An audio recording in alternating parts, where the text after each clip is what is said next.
gardens are a great resource for everyone, from growing food to growing friendships. That's just a small part of what Benton Harbor Community Development Corporation is doing in their community.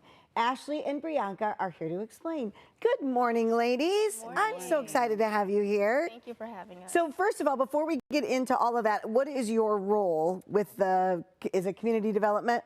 Okay, so what is your role? I am the executive director at the Benton Harbor CDC. Okay, and Brianca? I'm the housing counselor for the Benton Harbor CDC. Wonderful. All right, so let's talk about a little bit about what you have going on now. Yeah, so we are a nonprofit in Benton Harbor. We launched almost 5 years ago as this way to equitably revitalize the community of Benton Harbor. And we focus primarily on home buying, education and counseling, food sovereignty, and youth development. I love that. And Brianca, what is your role?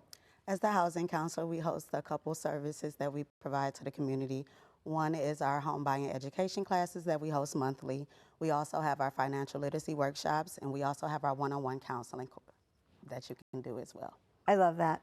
So the garden, let's talk about that. So you said this is the 4th year that you've done that. So what does it mean to you to actually grow food and grow friendships? For me, it's really important.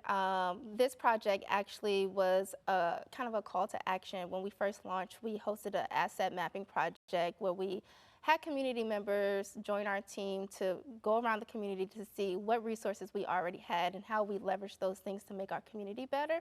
And a lot of people expressed interest in starting a community garden primarily because Benton Harbor is considered a food desert. We don't have an actual grocery store in our city limits. Oh, wow. Benton Harbor, right. I did not know that. Yeah, not in the actual city limits. And so for us, it was really important to not just meet that need, but to establish Flourish as this cultural hub where people can organize, come together, grow food, and learn. And since we've launched, we've been able to grow beyond just the lot that we have. We have since purchased the house next door. That was a fire-burned house, and we're rehabbing that to be a community resilience hub. We're able to offer food distribution to our local high school food pantry, and we're also teaching residents how to start gardens at home through our homegrown program. I love that.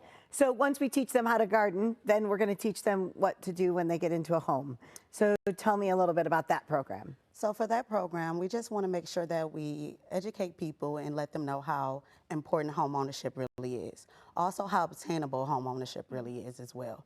So I'm also a licensed realtor in the area as well, currently working on Indiana as well. So I feel like I've been able to develop those relationships with the lenders and the other people, these programs and stuff that's out here, letting the people know what's out there and what's available, down payment assistance programs, lenders, other realtors that they could potentially connect with and things like that. Well, and I think it's so important because I imagine that so many people will look at it and say, well, I can't afford to get into a home.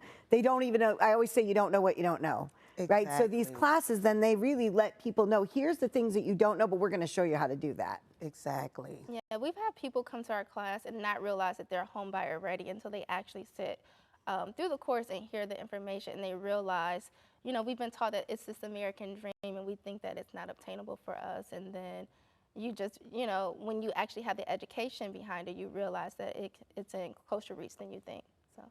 So share with me a success story that you've seen of somebody that was able to buy a home. Well, like I had one individual young lady that I worked with for quite a while. When she originally reached out to me, she was just like, I don't think this is something I'll be able to do. I was just curious about the process and what's the details of it. So I'm like, okay, well, let's sit down, let's talk a little bit more in depth and just see where you lie. So she's like, well, my credit score is only X, Y, and Z. I'm like, well, you know what? Oftentimes, a lot of people don't know that some of these programs that are available now take a credit score as low as 580, some maybe even 560. So I'm like, you're actually right there. She actually had 600 credit scores. So I'm like, you're right there.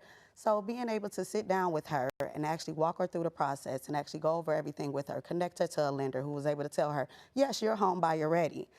And then we got out, we did a little home shopping, and the next thing you know, she was a homeowner. Wow, I love that. So you have a community cleanup this weekend. All right, talk to me a little bit about that. Yes, so Flourish, which is probably my favorite project. We're just launching our season. We hosted a volunteer day this past Saturday, and we'll have another volunteer day this upcoming Saturday at our site from 10 to 2 p.m.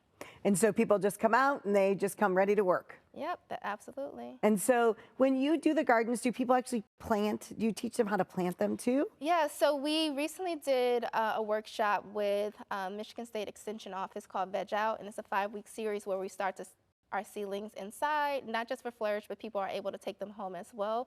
And then during the cleanups, or the site preps, we start seeds as well, and then we do it throughout our season. So we host weekly volunteer groups throughout the summer, typically on Tuesdays and Thursdays, where we host different youth groups, churches, fraternities, sororities. People come out and they help. And so whether it's weeding or planting new things, succession planting, things like that, they're a part of our food system. I love it. Well, thank you so much for being here, and thank you for all that you do for your community. Thank you. Thank you. If you would like to help with the community garden cleanup at Flourish Community Garden, just head over to bentonharborcdc.org, and don't forget to check them out on Facebook.